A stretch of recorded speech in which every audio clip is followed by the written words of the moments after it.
Telangana style చామదుంపల పులుసు అండి. దీనికి ముందుగా ప్యాన్ పెట్టుకొని దాంట్లో ధనియాలు, జీలకర్ర, మెంతులు, నువ్వులు, దాల్చిన చెక్క, లవంగము ఇవన్నీ వేసి డ్రై రోస్ట్ చేసుకుని పక్కన పెట్టుకోవాలి.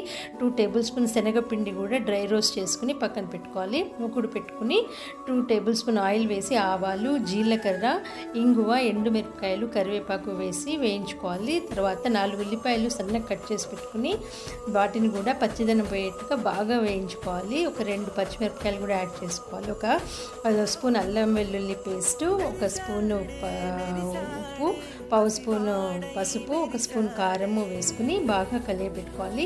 తర్వాత ఈ స్టేజ్లో ముందుగా ఉడకబెట్టుకున్న జామదుంపల్ని ముక్కలు కట్ చేసుకుని వేసుకోవాలి. ముందుగా ఫ్రై చేసుకున్న ఈ స్పైసీ పౌడర్ని, చింతపండు గుజ్జుని, 3 స్పూన్ల చింతపండు గుజ్జుని పలచగా చేసుకుని పులుసులాగా యాడ్ చేసుకోవాలండి. పుల్లదనం తగ్గడానికి ఒక్క పిసరు బెల్లం వేసుకోవాలి. తర్వాత ముందుగా రోస్ట్ చేసి పెట్టుకున్న శనగపిండిని పలచగా చేసుకుని యాడ్ చేసుకుని